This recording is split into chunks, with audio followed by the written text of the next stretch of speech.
Before anything is said, just know that all of this is true.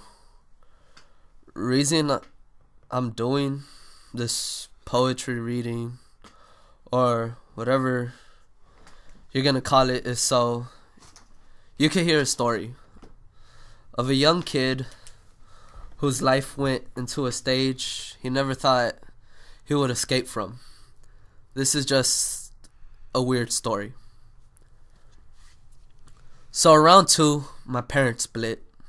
The court was arguing about where the kid is gonna live. At that point, all I remember was my dad went missing. Sitting out on the porch thinking he's gonna return, I would sit there and wait. My mom started dating and I hated each guy because I knew that it wasn't my dad. So I gave them a hard time.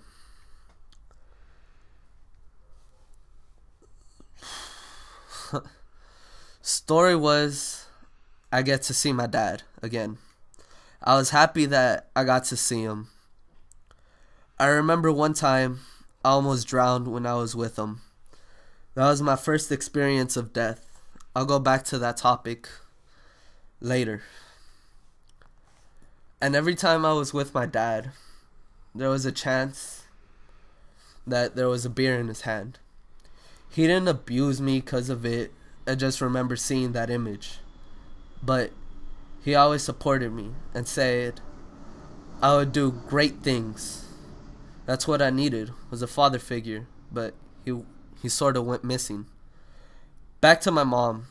When my mom was dating, she met a guy who later became my stepdad. I disliked him at first. Like, I hated this guy's guts. Like, just because he wasn't my dad. I hated him. He threw a metal Wolverine to my back. But what made us bond was him showing me his G.I. Joes and Star Wars figurines. And he was the reason I fell in love with hip-hop. I mean, I loved it. It was like I had a brother. I remember us saying we were going to kill that lemur, Zabumafu, cut his skin off and wear it as a coat or even a rug to wipe the gum off our feet. I would laugh at the idea and come up with new ways to kill the lemur. But me and him, we bonded a lot. Like, so much. At that time, I was doing good in school. Student of the year 4 times straight. It was just something I guess our family had never seen. It was great. The support, friends. And the thing that was missing was family. It was never tied together. There was something that just wasn't complete about it. In those points of time, there was no family. Before I go on, like, literally, shout out to my tia Griselda. I literally love my aunt. She is a big supporter of mine. I mean, I love her like on some real. She always supported me and helped me and did so much for me. I'm glad she did. And I feel like I know she's going to support me with this. And sidetrack. There was a project I had to do, and I remember my dad was just pissed off about this. That it was information I had to get, and I didn't get it. And then I remember she took me to the library, and like I got all the information needed, and like she told me, don't do this again. Like, I want you on top of your game. And I was like, I promise I won't. Anyways, back to the story. Out of nowhere, I was seen as the bad kid, an outcast. My sister was born in 2003. For some reason, I wasn't happy when she was born. Once born, I wasn't the only kid in the house. Right there and then, I wanted to run away. At the time, I didn't know from what, and today I still kind of don't know. It was weird. I mean, 6 to 7 years, and now I see a baby in the house. It was just mind-boggling. 2 years later, no, exactly 2 years later from that date, my little brother was born.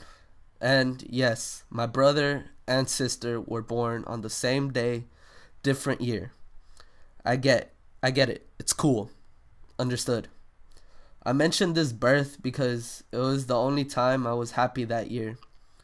I found out later that my dad wasn't going to live where he usually lives anymore. That meant that my aunt, the one I mentioned before, my grandparents, and my dad were going to leave. I was confused because I didn't know where they were going when I heard. Where they were going was Arkansas, the middle of nowhere. I was like, where is that? I didn't want to lose my family, and I cried every night to sleep. I would always remember just picturing looking at a map, wondering how the heck am I going to get to Arkansas? I would wait at the porch for my dad to come back. A long time passed, and he didn't come back. I didn't know what happened. All I knew is that I missed them. All of them. A few months later, my dad said he was still here and he was going to get me the next week. I was excited, happy, and just relieved that he didn't leave. I didn't ask any questions about why he stayed, but I soon come to realize that he stayed because of me. But things started getting worse, even though he stayed. Arguments with my parents, eating alone at home and school, getting bullied. Then it hit me